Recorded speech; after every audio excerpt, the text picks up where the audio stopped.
சற்று முன் கிடைக்கப்பெற்ற மிக மிக முக்கியமான செய்தி ஒன்று வெளியாகியிருக்கு. அதாவது 200 தொகுதிகளிலும் திமுக தோல்வி அடையும். இதனால் ஸ்டாலின் ரொம்பவே கலக்கத்தில் இருக்காராம். அதாவது பிள்ளை கதறும் போது எங்கே போனார் அப்பா, அப்பா என்று சொன்னால் மட்டும் போதுமா என்று திருவள்ளுவர் சிறுமி பாலியல் வன்கொடுமை சம்பவத்தை முன்வைத்து முதல்வர் ஸ்டாலினுக்கு எதிர்க்கட்சி தலைவர் எடப்பாடி பழனிசாமி கேள்வி எழுப்பியிருக்காரு. மக்களை காப்போம், தமிழகத்தை மீட்போம் பிரச்சார பயணத்தில் அதிமுக பொதுச் செயலாளரும் சட்டப்பேரவை எதிர்க்கட்சி தலைவருமான எடப்பாடி பழனிசாமி திருவாரூர் மாவட்டத்தில் நன்னிலம் பேருந்து நிலையம் பகுதியில் தொண்டர்கள் மத்தியில் பேசினார். அதாவது பேசிய பழனிசாமி, இந்த மாவட்டம் செழிப்பான விவசாய மாவட்டம், இந்த மண் புனிதமான மண், இரவு பகல் வெயில் மழையில் உழைத்து உணவு உற்பத்தி செய்கிறாங்க. எது வேண்டுமானாலும் இல்லாமல் இருக்கலாம், உணவில்லாமல் இருக்க முடியாது. அதனை உருவாக்கும் விவசாயிகள் இந்த மாவட்டத்தில் வாழ்வதும் அங்கு நான் இருப்பதும் பெருமையாக இருக்குன்னு சொன்னார். ஸ்டாலின் 200 தொகுதிகளில் வெற்றி கிடைக்கும் என்று கனவு காண்கிறார். நன்னிலம் எழுச்சி குரல் ஸ்டாலின் செவிகளில் விழுகிற போகுது. அதிமுக 210 வெல்லும் என்பது உறுதியாகிறது.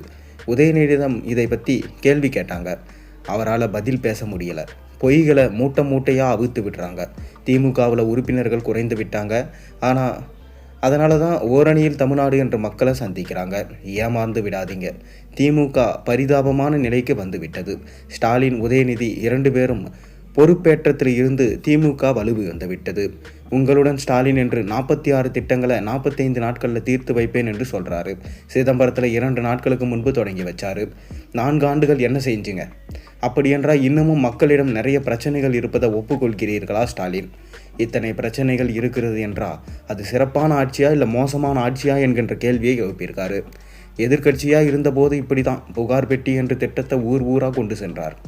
மனுக்கள் பெட்டியில் போட சொல்லி ஆட்சிக்கு வந்ததும் குறைகளை நிவர்த்தி செய்யப்படும் என்று சொன்னார். அப்புறம் எதற்கு இது? மக்கள் 4 வருடங்களுக்கு முன்னாடியே பிரச்சனைகளை சொல்லிட்டாங்களே, ஏன் தீர்வு காணவில்லை?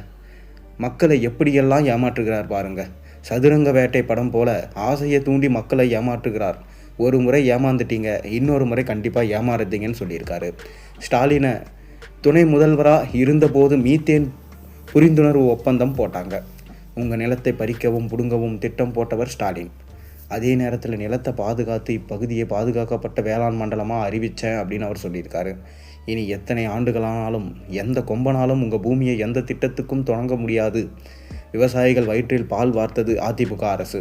உங்கள் பூமியை காத்த அதிமுக கட்சிக்கு துணை நிற்க வேண்டும். நானும் விவசாயி, உங்களோடு துணை நிற்பேன். உடுக்க இழந்தவன் கை போல இடுக்கன் களைவதாம் நட்பு. அதுபோல விவசாயிகள் பாதிக்கும் போது அதிமுக துணை நின்றது என பேசியிருக்காரு. 2 வருடங்களுக்கு முன்பு ஸ்டாலின் இங்கு வந்து வீரவசனம் பேசினார். நானும் டெல்டாக்காரன் சொன்னார். மேட்டூர் தண்ணீர் திறந்தார். ஆனால் பயிர் காப்பீடு திட்டத்தில் விவசாயிகளை சேர்க்கலை. அதற்கான இழப்பீடு கொடுக்கலை. ஆனால் அதிமுக அரசில் தான் 12,000 கோடி பயிர் காப்பீடு திட்டம் இழப்பீடு பெற்றுக் கொடுத்தோம். டாஸ்மார்க்கில் ஒரு பாட்டிலுக்கு 10 ரூபாய் ஊழல். ஒரு நாளைக்கு 15 கோடி, மாதம் 450 கோடி, வருடம் 5,400 கோடி ரூபாய் மேலிடம் போகிறது. இப்படி கொள்ளையடித்து தான் ஸ்டாலின் சாதனை. பிடிஆர் பழனிவேல் தியாகராஜன் முன்பு சொன்னார், சபரீசனும் உதயநிதியை 30,000 கோடியை வைத்து கொண்டு விழுக்கிறாங்க என்று சொன்னார். அப்போவே அவ்வளவு என்றா இப்போது எவ்வளவு கொள்ளையடிச்சிருப்பாங்க? சூப்பர் முதல்வர் என்கிறார். அதாவது கொள்ளையடிப்பதில் சூப்பர் முதல்வர். நன்னிலம் தொகுதிக்கு ஏதாவது ஒரு திட்டம் கொடுத்திருக்கிறீங்க? தில்லு திராணி இருந்தால் என்ன செய்தீர்கள் என்று சொல்லுங்கள். எதுவுமே செய்யலை. ஃபோட்டோ ஷூட் எடுத்து 4 வருஷம் ஓட்டிட்டார்.